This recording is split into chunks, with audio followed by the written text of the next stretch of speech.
nak berkongsi bersama-sama dengan izin Allah supaya semua umat Nabi Muhammad mendapat manfaat. Saya menggunakan kitab karangan Ustaz Muhadir Haji Jul, iaitu 206 permasalahan puasa.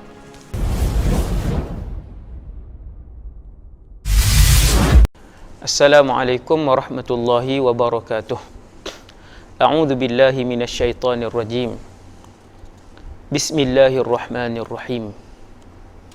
Alhamdulillahilladzi hadana lihadza wama kunna linahtadiya laula an hadanallah.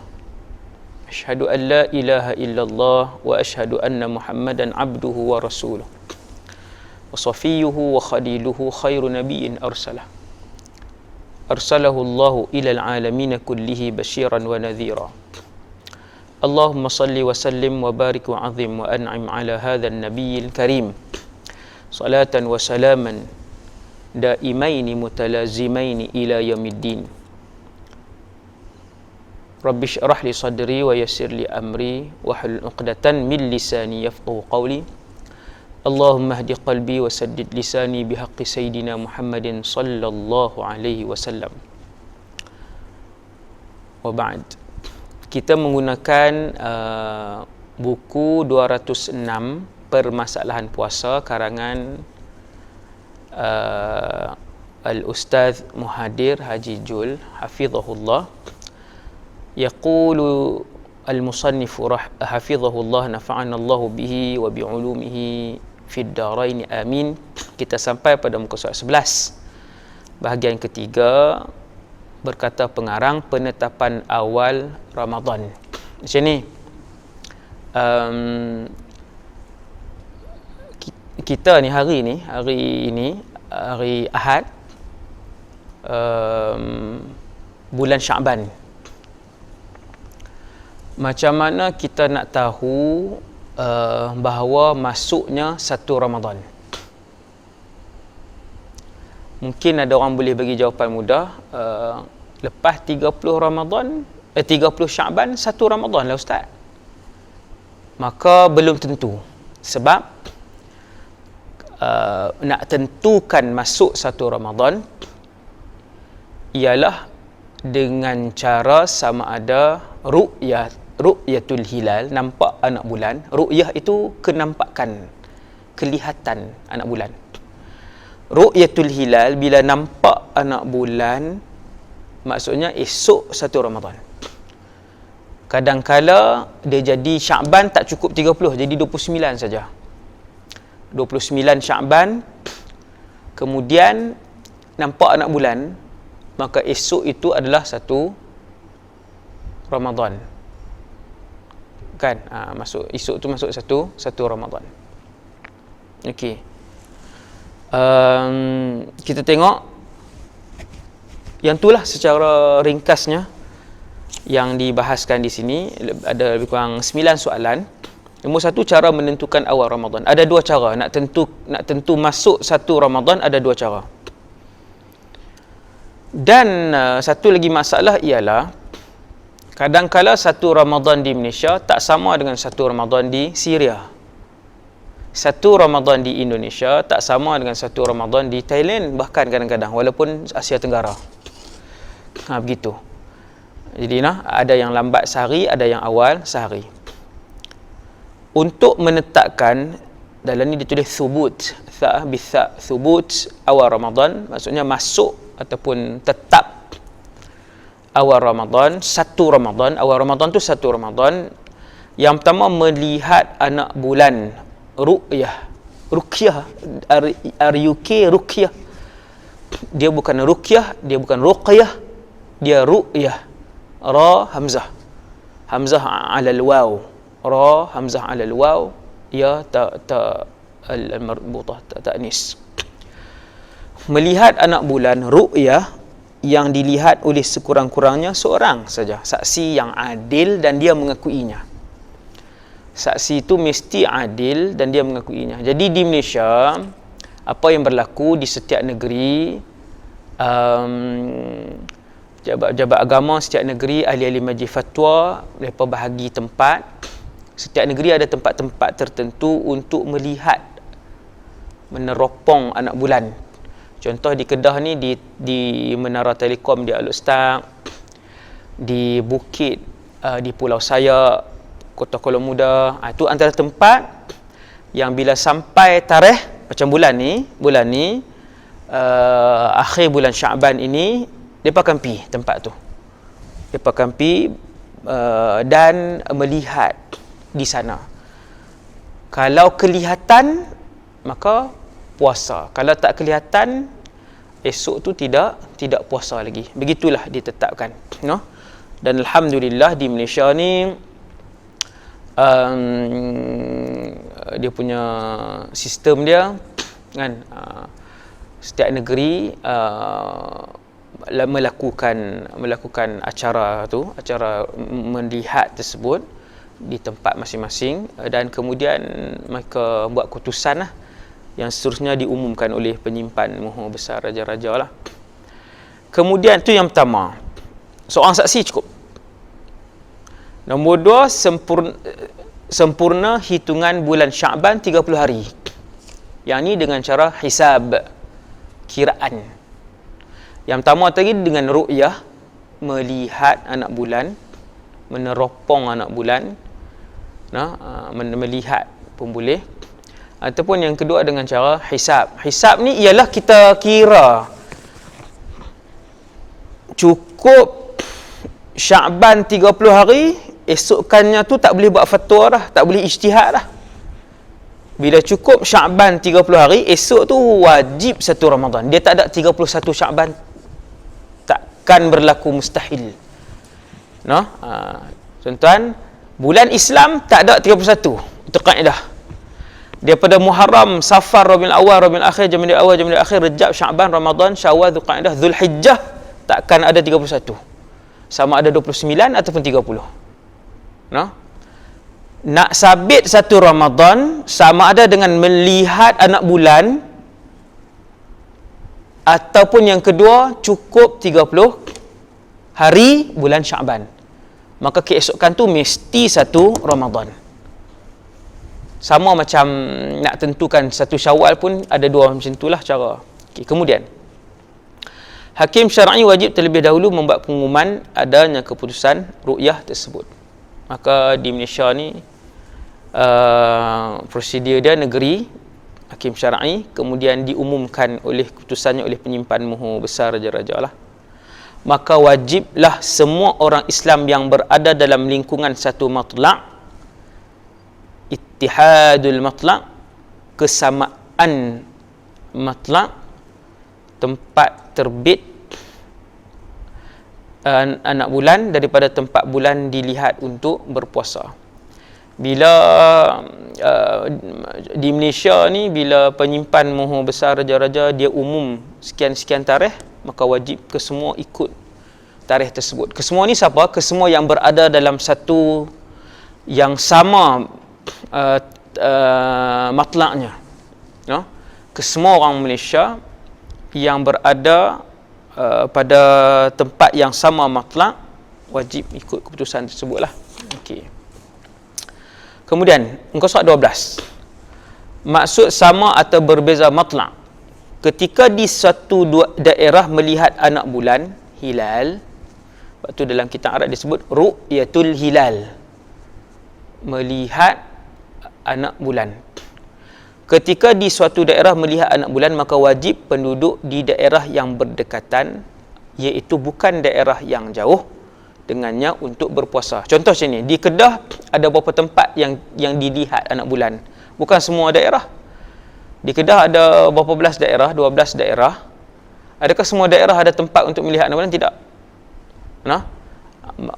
Sebab tu pengarang Syekh Ustaz Muhadir sebut, ketika satu daerah melihat anak bulan, semua daerah yang berdekatan, yang dekat, wajib untuk mereka berpuasa juga. Di Kuala Muda ada, di Yan mungkin tak ada, di Sik ni saya sebut Kedah lah sebab rakaman kuliah ni di Kedah kan. Okey, tuan-tuan. Jadi yang berdekatan tu wajib berpuasa juga, sebab daerah sebelah nampak anak bulan. Jarak yang jauh boleh diketahui dengan berbeza tempat muncul dan tempat tenggelam matahari dan bintang-bintang. No? Nak kata dekat dengan jauh tu apa dia? Bila sama matlaq, maksudnya itu dekat lah. Kalau berbeza matlaq, iaitu berbeza tempat muncul dan tenggelam matahari, maka itu berbeza matlaq. Bila berbeza matlaq, itu jauh lah bermaksud. Berbeza matlaq, maksudnya daerah itu jauh. Berkongsi matlaq ataupun sama matlaq, maksudnya tempat itu ataupun daerah itu dekat. No? Kita dengan Indonesia contohnya, Indonesia, Sulawesi contohnya, boleh jadi kadang-kadang berlaku perbezaan hari mula berpuasa. Boleh jadi. Kerana apa? Kerana berbeza matlaq. Okey. Apa yang dimaksudkan dengan berbeza matlaq antara dua daerah yang berjauhan ialah sekiranya matahari dapat dilihat di satu daerah, di daerah satu lagi orang belum terbit matahari.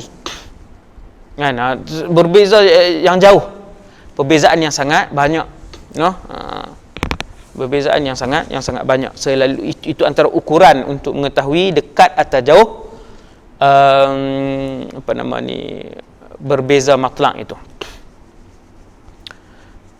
Sama matlaq pula bermaksud matahari dan bintang sama waktu terbit dan tenggelam. Kita dalam Malaysia ni samalah, no? Cuma dia perbezaan yang sedikit saja. Okey. Perbezaan penentuan awal Ramadan dan awal Syawal. Soalan nombor 3. Untuk tentu masuk 1 Ramadan, mula puasa cukup dengan berapa saksi? Seorang. Syarat saksi itu mesti Islam dan mesti adil. Nah, fiqh. Adil ni tidak melakukan dosa besar, tidak melazimi dosa-dosa kecil, gitulah. Adil. Mesti Islam, mesti adil. Seorang aja untuk tentu 1 Ramadan. Untuk tentukan 1 Syawal pula, untuk menentukan Ramadan sudah berakhir dan bermulanya Syawal, 1 Syawal perlu kepada 2 saksi, Islam dan adil. Selesai. Itu soalan yang ketiga.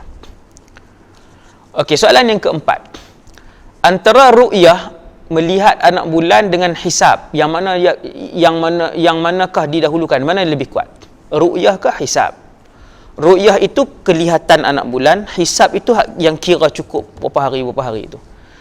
Kira bagi cukup 30 Sya'ban untuk menentukan 1 Ramadan, ataupun kira bagi cukup 30 Ramadan untuk menentukan 1 Syawal. Itu hisab. 1 Syawal itu hisab.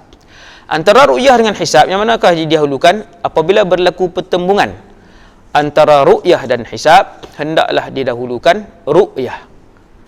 Pendapat ini adalah riwayat Imam Ibn Qasim dan Imam Ar-Ramli, dan ini adalah pendapat mu'tamad dalam mazhab Syafi'i. Soalan kelima, muka surat 14. Ketetapan daripada pihak berwajib seperti Jabatan Mufti atau Jabatan Agama Islam negeri-negeri. Tuan, di Malaysia staf dan anggota Jabatan Mufti, Ahli Majlis Fatwa, Jabatan Agama Islam, mereka ni lah yang akan pergi ke tempat-tempat melihat anak bulan ni setiap tahun. Sampailah tahun ini Sya'ban, mereka akan pergi tengok. Tahun ni pun sampai tarikhnya mereka akan pergi melihat, no? Anak bulan. Anak bulan. Jika sebuah negara telah melihat anak bulan Ramadan, negara yang dekat dan berada dalam satu matlaq yang berkongsi matlaq, tempat timbul, tempat muncul itu, nah, kalau sama tempat muncul, negara yang sama matlaq wajib berpuasa, kecuali jika negara yang berdekatan itu ada hakim syar'i atau pihak berkuasa agama seperti Jabatan Mufti atau Jabatan Agama Islam mereka sendiri. Kan? Okey. Maksudnya kita tengok, Indonesia tengok. Kita ada keputusan, Indonesia ada keputusan. Kita ada Jabatan Mufti, Jabatan Agama kita, Indonesia dia ada Jabatan Mufti dan Jabatan Agama dia dengan nama yang lain lah. Maka perlu patuh kepada keputusan pihak berkuasa agama di tempat masing-masing. Jika demikian, ketetapan dan perintah pihak berkuasa agama wajib diikuti sama ada negara tersebut berpuasa atau tidak dengan melihat anak bulan di negara tersebut sendiri. Itulah sebabnya terjadi perbezaan hari mula puasa atau berhari raya 1 Ramadan ataupun 1 Syawal umpamanya di antara negara Malaysia dengan Brunei atau Malaysia dengan Indonesia, walaupun negara-negara ini berdekatan di antara satu sama lain. Mungkin ada daerah-daerah matlaq berkongsi sama, yattahidul matlaq, tetapi disebabkan negara itu ada pihak berkuasa agama masing-masing, maka daerah itu ikut pihak berkuasa agama masing-masing. Itu yang nak disampaikan di sini, di soalan nombor 5 ni. Kemudian tuan-tuan sekalian, muka soal 15, ada isbat tetapi berpegang kepada hisab. Ada isbat tetapi berpegang kepada hisab. Nombor 6, ketika pemerintah telah menetapkan ru'yah seperti 1 Syawal jatuh pada hari Isnin dan pemerintah mengarahkan untuk mengikutinya, tidak boleh lagi menggunakan cara hisab yang umpamanya menetapkan 1 Syawal pada hari Selasa. Jadi hati-hati orang Malaysia, di Malaysia pun ada pernah muncul satu kumpulan diikut tok guru mereka dalam kampung tu saja. Dan semestinya tok guru tu bukan tuan guru yang berilmu dan fiqah, tidak berilmu dan tidak fiqah lah. Mereka buka puasa pun tak sama, waktu bersahur pun, akhir bersahur pun tak sama. Ada tuan-tuan, tahun lepas ada kes tersebut, 2 tahun lepas pun ada kes tersebut. Macam mana ni ustaz? Dia berkata kita ni silap sebenarnya ni. Sebenarnya waktu berakhir sahur kita ialah sekian-sekian. Ada satu kumpulan, di Kedah ada, di negeri lain pun ada. Inna lillahi wa inna ilaihi raji'un. Tuan-tuan, ikut pihak berkuasa. Kita ada mufti kita, mufti tiap-tiap negeri, alhamdulillah, mereka disokong oleh orang-orang alim yang ramai pula di belakang mereka, bukan 2-3 orang alim daripada pelbagai latar belakang. Setiap mufti di negeri masing-masing, subhanallah, alhamdulillah, kita tak pernah tengok lagi mufti yang sesat, dan kita tak pernah dapat berita lagi ahli majlis fatwa yang sesat berfatwa dengan fatwa yang songsang. Alhamdulillah. Lan tajtami'a ummati ala dalalah. Insya-Allah umat Rasulullah tak akan bersepakat kepada perkara yang sesat. Jadi saya nasihatkan kumpulan-kumpulan tersebut jangan buat huru-harakan umat Islam dan fatwa. Ikut yang ditetapkan. Tuan-tuan tengok, ribuan tahun begitu sistem yang ditetapkan oleh para ulama. Ada ru'yah, ada hisab. Kalau berkongsi ru'yah sama matlaq, tetapi pejabat agama negara masing-masing berbeza, ikut hak pejabat agama negara masing-masing, jabatan mufti negara masing-masing, supaya tidak berlaku fauda, tidak berlaku huru-hara dalam pengamalan Islam dan rukun Islam ni. Ini tuan-tuan, yang ajak ni bukan yang 100 tahun ni, 40 tahun ni, ribuan tahun mazhab ni para ulama menyusun supaya perjalanan tatbiq, pelaksanaan syariat, pelaksanaan hukum hakam, pelaksanaan rukun Islam menjadi cara yang tersusun. Kemudian soalan yang ketujuh ialah keputusan pemerintah berbeza dengan ru'yah. Keputusan pemerintah berbeza dengan ru'yah. Macam mana pula? Wajib untuk daerah yang berada dalam satu matlaq, ittihadul matlaq, dengan tempat terjadinya ru'yah mengikut keputusan pemerintah. Kok mana pun tuan-tuan ikut keputusan pemerintah tu, maksudnya tuan-tuan jangan bayang pemerintah tu fasik. Tuan-tuan, selalu yang di Malaysia ni, praktikal di Malaysia ni, alhamdulillah, yang buat keputusan tu pejabat-pejabat agama, jabatan mufti yang disokong oleh ni. Jangan risau, alhamdulillah masih terjaga, Kemudian barulah dipasingkan ke atas, diumumkan oleh pemegang besar mohon-mohon, pemegang besar mohon-mohon pula dah. Di sebelah ni. Penyimpan mohor besar raja-raja. Okey nah, tuan. Okey. Ikut keputusan pemerintah. Okey, kemudian soalan yang ke-8, saya tinggalkan beberapa baris. Ada yang saya tinggalkan beberapa baris tu sebab dah sampai maksudnya tu. Saya tinggallah beberapa baris yang kita tak baca. Melihat anak bulan dengan teleskop. Menurut kitab Irsyadul Millah, Irsyadu Ahlil Millah, melihat anak bulan dengan teleskop boleh dijadikan cara atau jalan untuk memastikan masuk bulan Ramadan kerana apa yang dirakamkan oleh teleskop, apa yang kita tengok melalui teleskop tu adalah bentuk hilal yang sebenar. Dia bukan teleskop ni dia edit pula gambar tu, tidak. Teleskop ni kan bila kita tengok tu, kalau nampak tu anak bulan lah tu yang nampak tu, dia bukan bulan lain ke macam mana, bukan. Inilah pendapat Syed Basri dan lain-lain.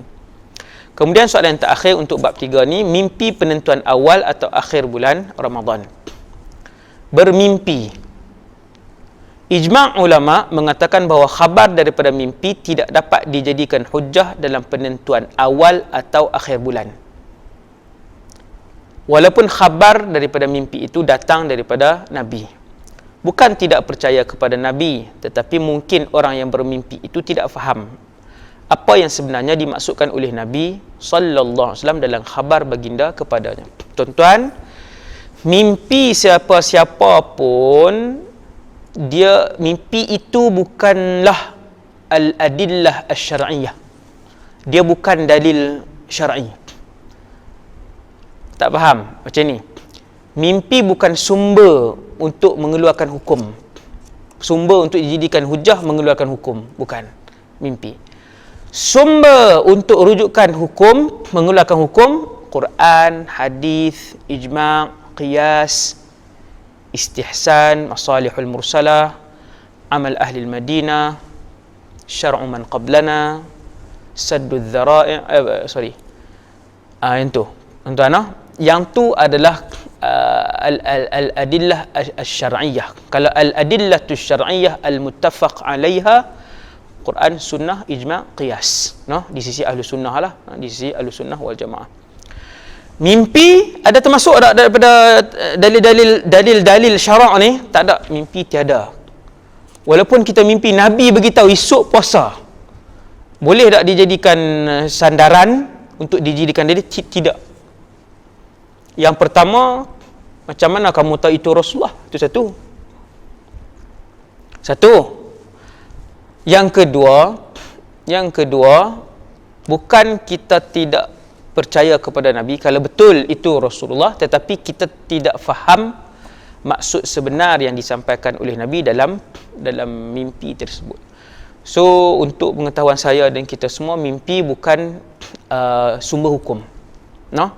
Baru-baru ni viral mimpi ubat coronavirus, ubat COVID-19. Subhanallah, hasbunallah wa ni'mal wakil. Pakat order, tuan-tuan, pakat order. Dalam Lazada pula tu, Shopee ke Lazada, ada pula tu jual. Berebut-rebut order pesan daripada Mekah, Madinah. Maka yang itulah yang kita takut apabila umat Nabi Muhammad bergantung kepada mimpi untuk dijadikan panduan hidup beramai-ramai. Rasulullah sallallahu alaihi wasallam sekiranya benar, Nabi mai bagi nasihat, maka itu untuk orang yang dinasihatkan. Bukan untuk dijadikan sebagai kayu ukur untuk ditatbikkan kepada semua orang, tidak. Jadi sekadar tu dulu untuk bab yang ketiga. Assalamualaikum warahmatullahi wabarakatuh. Kita masuk bahagian keempat, kitab 206 permasalahan puasa karangan Ustaz Muhadir Haji Jul. Niat puasa ni nak cakap tentang niat puasa. semua ulama sepakat, ittifaq mengatakan bahawa wajib berniat puasa sama ada puasa itu wajib seperti puasa Ramadan atau puasa sunat seperti puasa sunat hari Isnin dan Khamis. Semua ulama sepakat. Ittifaq ni sepakat para ulama Syafi'iyah. Ittafaqa dengan ajma'a. Tak payah bahaslah tu. No? Kalau ijma' maksudnya semua ulama mazhab-mazhab lain lah. Kalau ittifaq ni ulama-ulama Syafi'iyah sepakat bahawa wajib niat puasa. Apa hukum niat puasa? Wajib. Kalau puasa sunat, wajib. Kalau puasa Ramadan, kalau puasa yang fardu pun wajib. Puasa sunat pun wajib niat, puasa fardu pun wajib niat. Cuma puasa sunat siang hari pun boleh sebelum tergelincir matahari, sebelum zuhur. Itu perbezaan tempoh untuk niat antara puasa sunat dengan puasa fardu, kan? Cuma persamaannya ialah puasa sunat pun wajib niat, puasa fardu pun wajib niat. Itu persamaan dia. Selesai. Soalan nombor 2. Menentukan jenis puasa dalam niat. Wajib tak tentu jenis puasa? Puasa Ramadan, fardu Ramadan, puasa nazar, kena sebut tak? Hukumnya melihat kepada jenis puasa. Yang pertama, puasa wajib seperti puasa Ramadan atau nazar atau kafarah. Ini semua yang wajib. Puasa Ramadan hukumnya wajib, puasa nazar hukumnya wajib, puasa kafarah hukumnya wajib. Maka puasa-puasa wajib ini, puasa-puasa yang wajib ini, hukum untuk menentukan jenis puasa dalam niat adalah wajib. Iaitu wajib kita ta'yin, kita tentukan jenis niat. No? Sebab tu siapa yang puasa Ramadan, contoh macam ni. Esok Ramadan, malam tu dia kata nak puasa. Tentu je dia kata esok nak puasa. Maka dia tak ta'yin, dia tak spesifikkan puasa apa. Dia tak sebut puasa fardu Ramadan. Maka tidak sah di sisi mazhab Syafi'i. Nah, mesti ta'yin, mesti tentukan, spesifikkan puasa apa. Nazar, kena sebut nazar. Kafarah, puasa kafarah. Esok puasa kafarah. Begitu, kena sebut. Kalau dia nak puasa nazar, dia sebut esok puasa, maka tidak sah.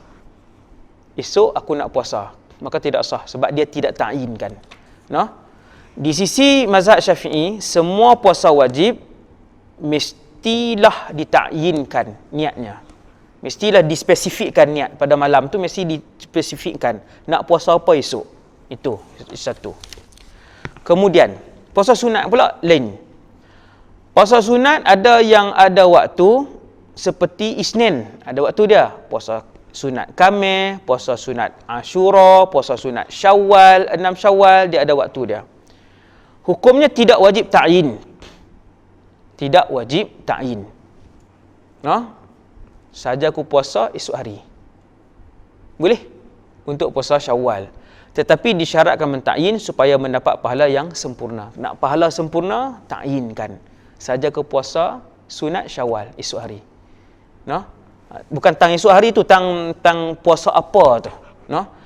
Kalau puasa yang wajib seperti Ramadan, kafarah, nazar, maka wajib ta'yin, spesifikkan. Kalau puasa sunat, tak wajib ta'yin, tetapi untuk dapat pahala yang sempurna, kita ta'yinkan, spesifikkan. Yang ketiga, puasa sunat mutlak yang tidak mempunyai waktu dan sebab tertentu, maka tidak wajib ta'yin, cukup berniat untuk berpuasa saja. Dia kata, esok nak puasa. Cukup. Saja dia nak puasa, esok nak puasa. Nak puasa sunat. Maka boleh. Yang sama macam yang kedua tadi inilah, yang puasa sunat tadi kan. Cuma yang ketiga ini bezanya yang dengan yang kedua, Untuk puasa mutlak ini maksudnya kalau kita sebut esok nak puasa pun dah cukup dan boleh mendapat pahala yang sempurna. Itu beza dengan yang nombor 2 tadi. Kemudian niat sebulan penuh. Niat sebulan penuh dalam mazhab Syafi'i tak ada. Setiap hari memerlukan niat baru kerana setiap puasa yaum mustaqil. Setiap hari kita berpuasa, satu Ramadan tak sama dengan 2 Ramadan. Sebab satu Ramadan kita mula tahan lapar daripada subuh sampai maghrib. Kemudian kita buka puasa, maka selesailah pakej berpuasa hari pertama Ramadan, satu Ramadan. Esok 2 Ramadan bukan lagi satu Ramadan, puasa lain pula. Sebab tu mazhab Syafi'i kata perlu kepada niat lain. Sebab setiap hari dalam bulan Ramadan tu dia telah berakhir dan telah selesai. Masuk Ramadan 2 itu hari lain pula. Dah ada hari lain. Entah nah, okey begitu. Dengan sebab itu dalam mazhab Syafi'i tak ada niat puasa sebulan. Boleh taklid mengikut pendapat Imam Malik ataupun mazhab Malikiyah, iaitu berniat puasa Ramadan sebulan penuh pada awal malam Ramadan. Maksudnya tuan-tuan nak masuk satu Ramadan malam tu kita dah niat dah puasa sebulan Ramadan. Esok satu Ramadan malam tu kita dah niat nawaitu sauma syahri ramadana kullihi lillahi ta'ala. Saja aku berpuasa keseluruhan pada bulan Ramadan kerana Allah Ta'ala. Begitu niat dia. No? Boleh taklid pendapat Imam Malik, iaitu berniat puasa Ramadan sebulan penuh pada awal malam Ramadan. Awal mesti awal malam tu. Kerana sebagai langkah ihtiyat. Ihtiyat ni sebagai langkah berjaga-jaga. Bimbang terlupa berniat pada salah satu malam dalam malam-malam Ramadan seterusnya. Okey. Selesai. Setelah berniat puasa esok harinya ataupun mengikut pendapat Imam Malik pada malam pertama bulan Ramadan tersebut, wajib pula berniat pada malam kedua dan malam-malam seterusnya. Siapa yang dah niat sebulan penuh, esok tu dia tetap wajib untuk niat lagi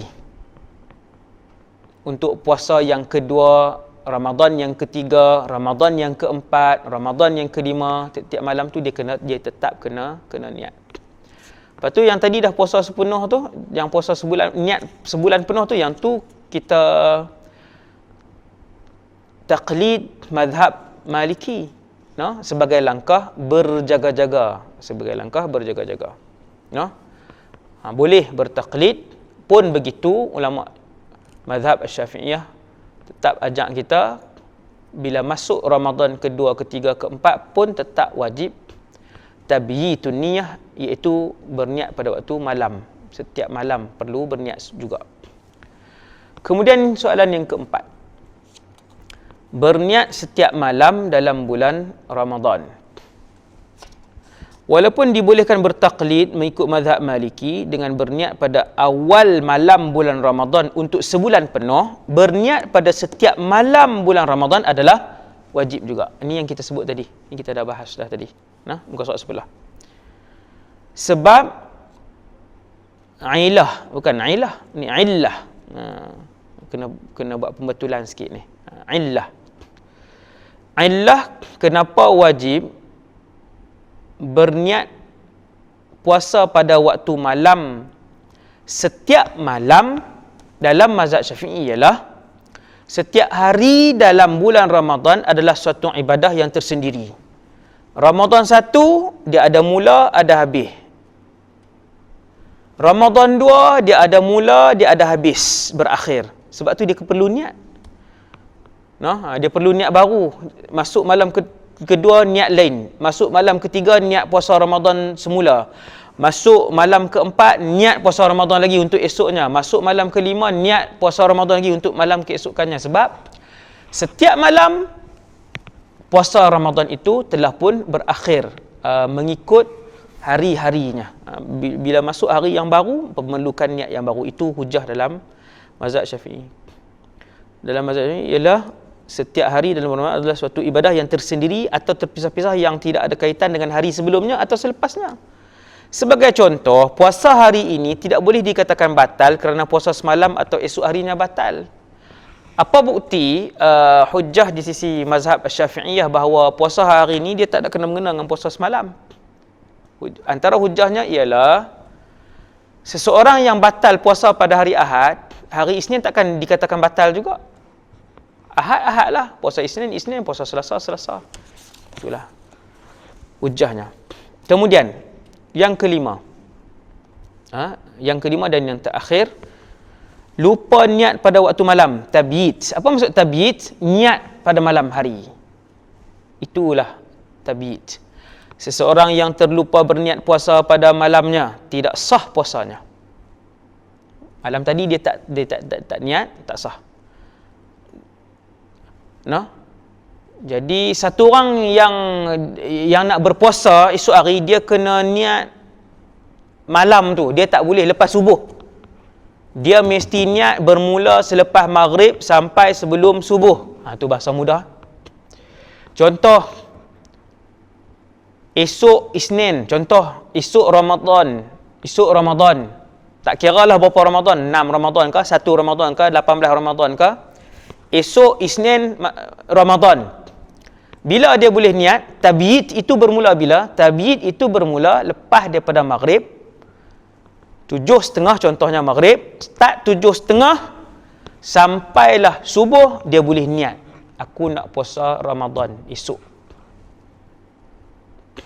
Contohnya, cara spesifiknya lagi, kita kata maghrib 7.23, maka dia boleh start puasa, niat untuk tabyid, niat puasa 7.23 tu, sampailah esok subuh pukul apa? Subuh 6-7 minit. Sampai pukul 6. Sebelum 6-7 minit, sampai pukul 6 minit, dia masih boleh berniat. Itu sepanjang tempoh tu. Untuk berpuasa. Seorang yang terlupa berniat puasa pada malamnya, tidak sah puasanya. Dalam pada itu, dia hendaklah imsak. Iaitu, contoh dia lupa. Sampai masuk dah siang apa semua, bangun-bangun pukul 6.30. Dah masuk subuh. Sahur pun tidak, sahur tak apa, sahur sunat. Dia pun bangun-bangun, dia kata semalam tak niat langsung. Tak terlintas langsung untuk puasa hari ni, tak teringat langsung, terlampau letih, terlupa nak niat. Hendaklah dia boleh makan tak? Hendaklah dia imsak. Apa maksud imsak? Menahan diri untuk makan dan minum. Sama seperti orang berpuasa sebagai denda terhadap lupanya itu, dan dia wajib menggantikannya selepas Ramadan. Hari itu dia tak boleh puasa. Kalau dia puasa pun tidak sah sebab dia tak tabyid niyah, dia tidak niat pada malam hari. Dan pada hari itu juga dia tak boleh makan dan minum seperti orang lain. Wajib imsak. Tapi adakah dia dikira berpuasa? Tidak. Dia wajib qada. Walau bagaimanapun, jika dia berniat pada waktu paginya dengan mengikut mazhab Hanafi, puasanya sah kerana mengikut mazhab Hanafi boleh berniat sebelum masuk waktu zuhur. Ini Ustaz Muhadir dia bubuh pendapat, salah satu pendapat daripada mazhab Hanafi. Ni kalau saya sebut ni satgi pakat duk guna hak ni pula kan. Dalam mazhab Hanafi boleh niat sampai sebelum tergelincir matahari, iaitu zuhur. Puasa Ramadan, ya puasa Ramadan. Contoh dia jaga pagi tu 6.30. Dah habis dah waktu untuk niat. Dia pun kata, semalam tak niat langsung, tak ingat langsung. Macam mana nak buat ni? Taklid mazhab Hanafi, boleh niat puasa Ramadan pada hari itu sebelum tergelincir matahari. Apa maksud tergelincir matahari? Sebelum zuhur. Wallahu ta'ala alam. Alhamdulillahirabbil alamin.